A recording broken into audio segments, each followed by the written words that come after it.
Good morning. आज हम अपने मैथ की एक्सरसाइज 14.1 के कुछ क्वेश्चंस को डिस्कस करेंगे जो इम्पोर्टेंट है। तो आज हम अपने मीन के सभी मेथड का भी यहाँ पर डिस्कशन करेंगे। मीन कैसे निकालते हैं, हमने लास्ट वीडियो में किया था कि मीन को निकालने के 3 मेथड हैं। Direct method, step deviation method, assume mean method. वैसे स्टेप डेविएशन मेथड हमारा अब सीबीएसई ने कट कर दिया है, बट फिर भी हम उसके बारे में सीखेंगे। Let's start our video.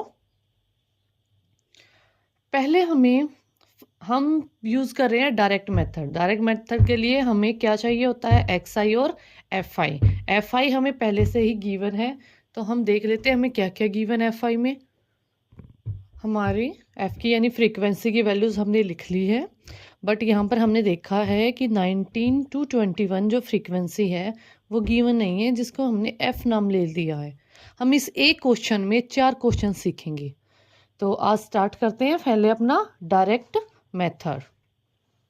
इस क्वेश्चन में हमें मीन पहले से ही गिवन है। ऐसे क्वेश्चन में ऐसा ही होता है, जब हमें कोई फ्रीक्वेंसी हमारी मिसिंग होती है तो हमें मीन ऑलरेडी गिवन होता है।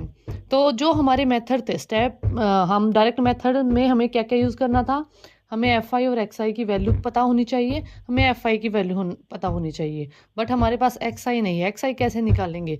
एक्स आई निकालते हैं हम, जो हमारी लिमिट्स होती हैं उन दोनों का सम करेंगे। लिमिट्स का सम यानी 11 प्लस 13 एंड डिवाइड बाई 2।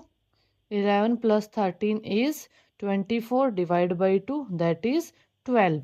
यानी इसकी हमारी मिड टर्म क्या आ गई, 12। ऐसे ही हम सबकी मिड टर्म्स को लिख लेंगे।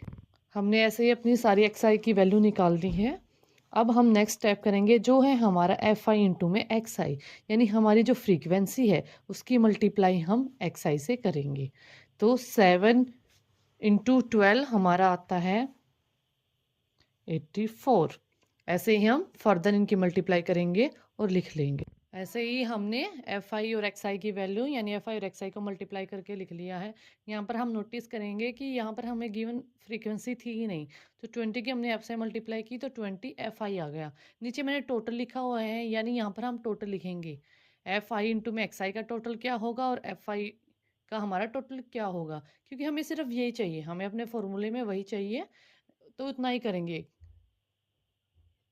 तो यहाँ से जब हमने एफ आई की वैल्यू को प्लस किया तो हमारा आया 44 प्लस में एफ। अब हम एफ आई इंटू में एक्स आई का टोटल करते हैं, जो हमारा आता है 752 प्लस 20 एफ, क्योंकि ये तो हमें गिवन था ही नहीं।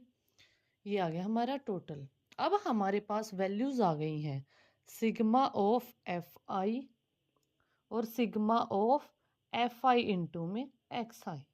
एफ आई हमारा कितना है 44 प्लस में एफ, एक्स आई हमारा कितना है 752 प्लस में 20 एफ। अब इसको हम डायरेक्ट मेथड के फॉर्मूले में पुट करेंगे, और हमें मीन पहले से ही गिवन था, दैट इज 18।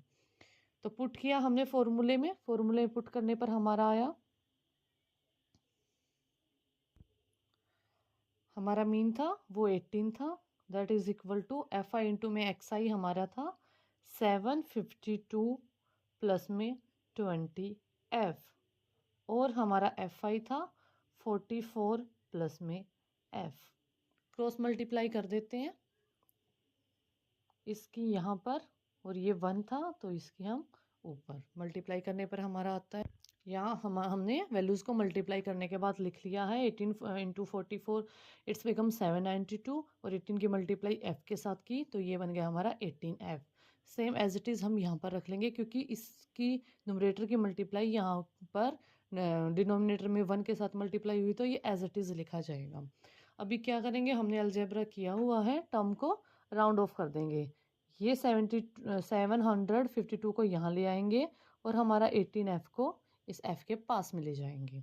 तो ये बना हमारा 792 माइनस में 752, यहाँ पर हमारा बना 20 एफ माइनस में 18 एफ, माइनस किया 0 2, और यहाँ पर आ गया हमारा 2 एफ। इस 2 को यहाँ पर लेके आएंगे, यहाँ मल्टीप्लाई में है तो इधर आएगा तो डिवाइड में हो जाएगा, तो यहाँ से हमारी एफ की जो वैल्यू है वो आ गई हमारी 10। तो हमारा आंसर क्या आ गया 10। एफ की वैल्यू ही हमें निकालनी थी।